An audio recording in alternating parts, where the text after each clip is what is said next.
Hello there. Welcome back to Sequel-A-Thon 4. I'm Scotty. You're not to that last one. I need some entertainment. And where else to look for entertainment than the muscles from Brussels himself, Jean-Claude Van Damme. And we are looking at Universal Soldier The Return. Yes, after the success of the first one, they worked on 2 sequels. They were direct-to-cable sequels that did not feature any of the cast from the previous film.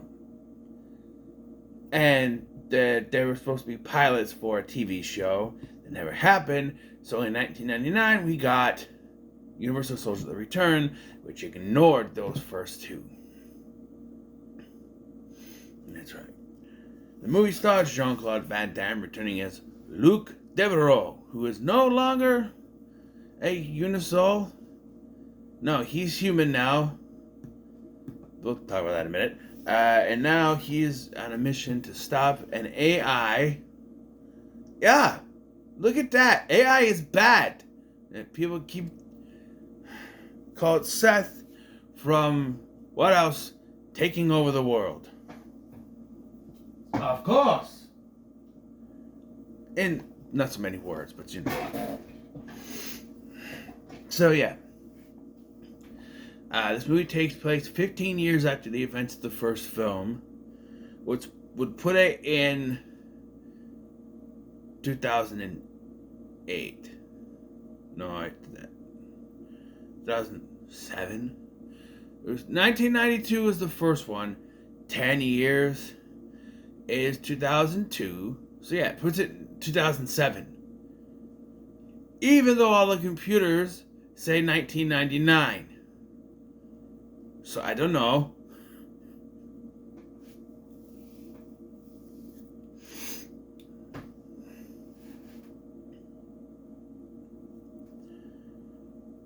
It's confusing.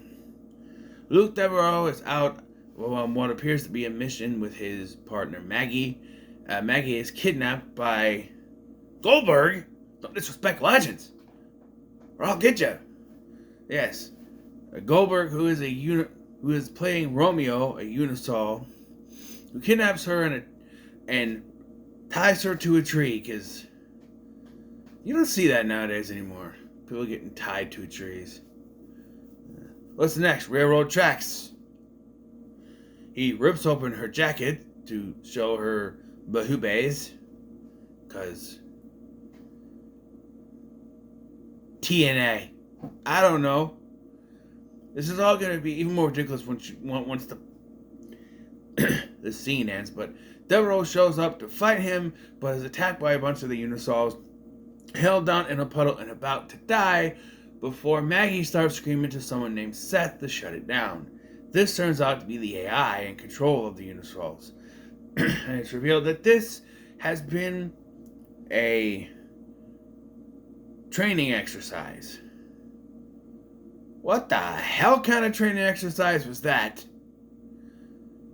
He rips open a woman's shirt so he can get some gratuitous, not nudity, gratuitous cleavage, and then tries to drown the main character. Then this is before the AIs turned evil, so I don't understand. I don't know. But yeah, and we're now introduced to the fact that it is 15 years later. You know, that doesn't make any sense. The female lead from the last movie, I think her name is Veronica. She died, but before she died, she popped out a kid. So they have like a 12-year-old girl, or maybe she's like 10 or something. I don't know.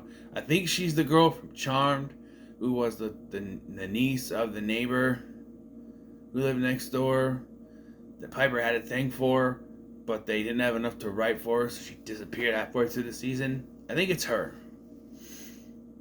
But yeah. And, boy, they set themselves up, because there's a scene where she literally asks, "What happened to Mom?" And that's really setting up anyone to go, well, see, she didn't want to come back for this movie, but it's okay, because we got another character who's basically the same character, she's just not your mom. That's right, we're introduced to a, get this, TV reporter named Aaron.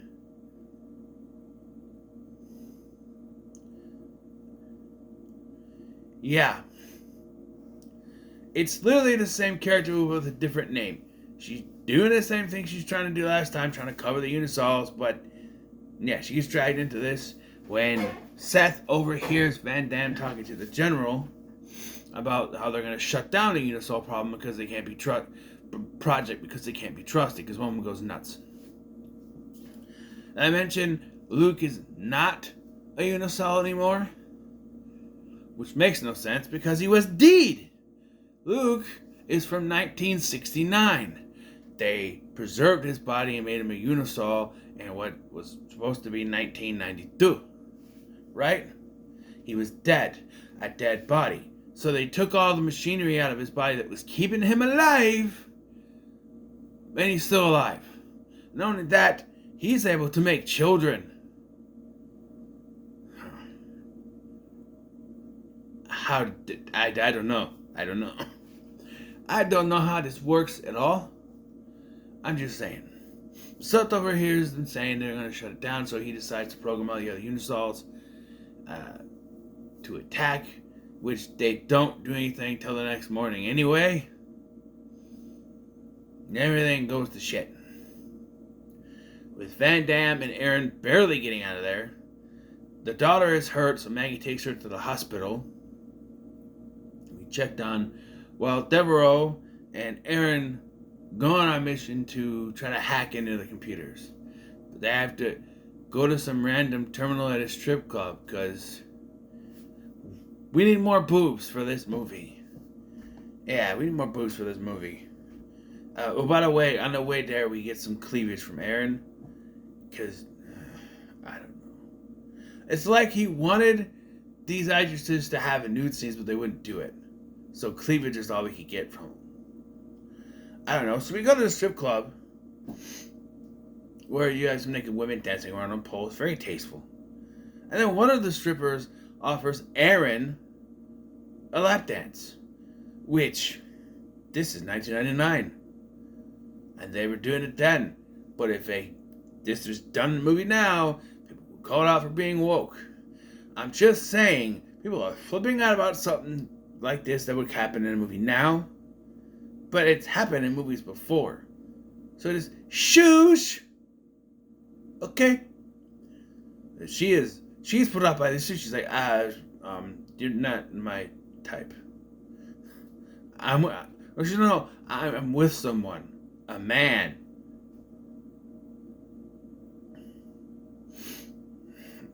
Like, I think that would piss up people nowadays too. Like, well, she has to justify herself by saying she's got a man with her. She's with a man. I don't know. Well, Luke sneaks up, knocks out one of the guards, and then sneaks into hack into the thing. Oh, more tits is there's a random pole dancer just dancing in there for some reason while there are people doing sex phone line numbers. Because they would really totally do that in the top office of a strip club. He's able to do it, but not before they get in there. They find him. He beats them up, find his way. I like that. He's like, okay, we can handle this. No violence. Sorry, my stutter act up. We can handle this. No violence. And then they go to be up. He's like he shrugs like, I tried to warn you. So he beats the hell out of them, grabs her. There's a little bit of a fight. They run out. Then he pretends to be a concierge or a valet parker. It's like, a valet. You better hurry up. There's a good fight going on in there. But he steals this guy's motorcycle, which, by the way, was the director of the film. Yeah.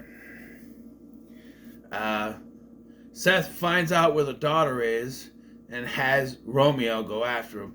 Romeo likes to beat people up by doors, break down doors and beat people up. He does that a lot in this movie. It's like they didn't know how to choreograph stuff. He does that a lot.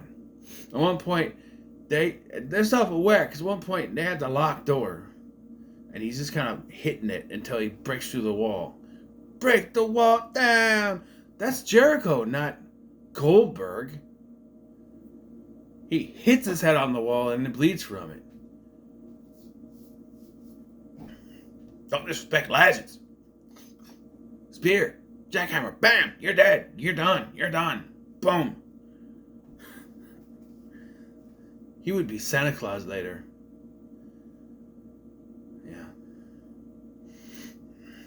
Beginning of the movie, we saw a basement room, cold storage, with a African American body like this.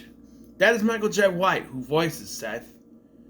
And then he downloads his consciousness into this body. I find it interesting because this is supposed to be the body of a dead soldier and they have the same voice. I get it. They're like, oh, if he's going to play the character, let's just have him do the voice. But I don't know. Also, the AI representation is like a glowing purple cube on a screen.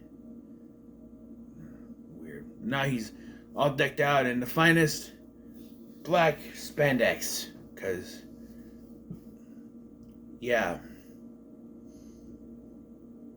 And he has Romeo kill Maggie and turn her into a Unisol and kidnap the daughter. So Devereaux has to go and save her. Right? We have a final showdown between the two, kicking each other through windows, glass coverings. He types anything to save her. There's some kind of code. They make it known early on that if a code isn't punched in by a certain point, then Seth will deactivate or something, or self-destruct, or something like that. So he's trying to get that code so it doesn't happen. You think with everything that's going on, it would happen already, but you know. Also, the general at one point says that they cannot blow up the place because there's volatile chemical stuff in there. And then later his plan is to blow it up. He claims to have something that'll neutralize the chemical stuff, but we see it blow up and there's nothing. It's just it's basically like a firewall around the place. But we see the explosion multiple times, like they do in action movies. But yeah. But we copy Demolition Man, and Devereaux freezes Seth and then kicks him to break him into pieces. Yes. And then we have a big hug. Everyone is okay. Maggie does sort of turn back. She helps him. Oh, and he's got to fight Romeo too. And Romeo at one point takes his shirt off to fight Sylvester Terkay, who would end up in the WWE for a short time before being let go. He's like a body security guard at the hospital. He takes his shirt. Goldberg takes his shirt off because he's Goldberg. Nah, don't disrespect legends. And then next time we see him, he's got his shirt back on. So he really wanted to keep that shirt. But yeah, Devereaux dispatches him, and there's a big old hug, and the movie comes to an end. Okay, so I've never hated this film. I certainly see where someone can kind of scoff at this, but this is Van Damme. You're not looking for high cinema here. If you go in to watch a Van Damme movie, you know what you're gonna get. If you expect it to be highbrow cinema, then you're not watching the right movies. If you want a Van Damme movie to just put on and shut your brain off, this is the one to do it. It'll help you relax. Okay, I think don't question everything except for the beginning when they were running a training simulation and they were about to kill the man and they were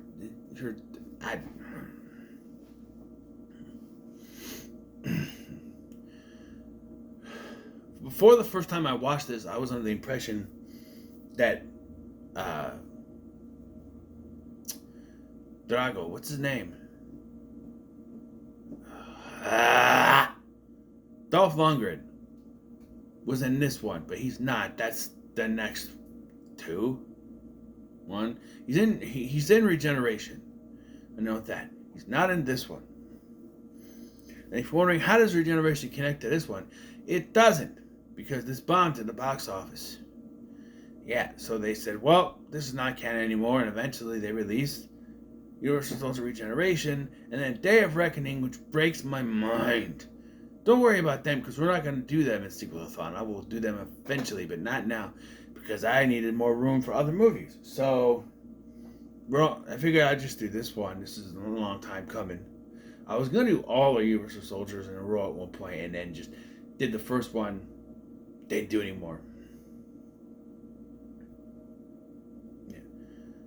I have to say, I think this is decently done. The action scenes are pretty well done. There's some decent explosions. Van Damme's action is pretty good, although sometimes you could tell his stunt double is an obvious stunt double. If you're asking me, the female lead character who is the reporter could have just been Veronica again. I don't know. I don't know why they had to kill off a character if they introduced a character that's exactly the same character as the one in the first one.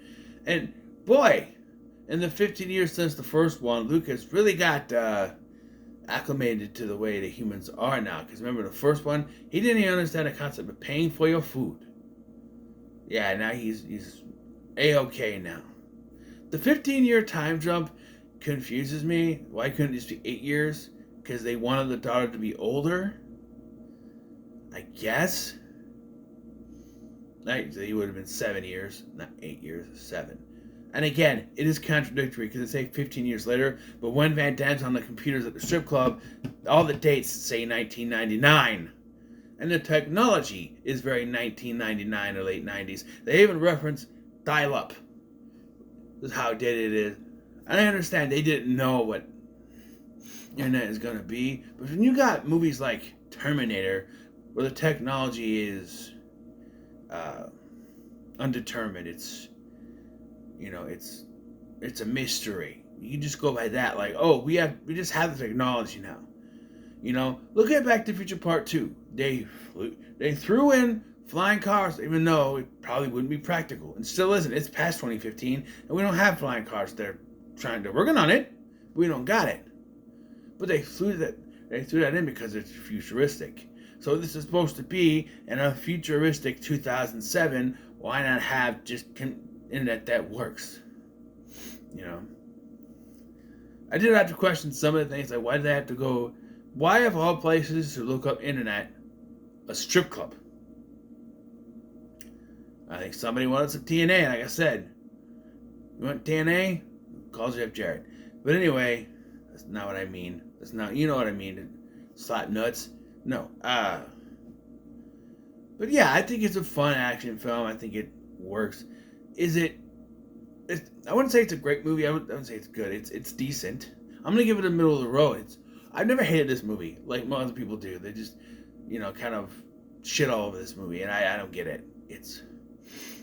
I can't outright hate a Van Damme movie. Like, even We Die Young, and I keep bringing that movie up. I haven't reviewed it yet, but it's not a good movie. It was disappointing. I was expecting more, but it's not. It's Van Damme. At this point, that point in his career, he's not doing much anything. But you don't go to Van Damme movies for highbrow cinema. You go for a cheesy action flick you can put on and just enjoy yourself, and that's what you're gonna get with this: explosions, fights, tits, all that stuff, blood, gore, all that stuff. There you go to a Van Damme movie 4. That's what you're gonna get.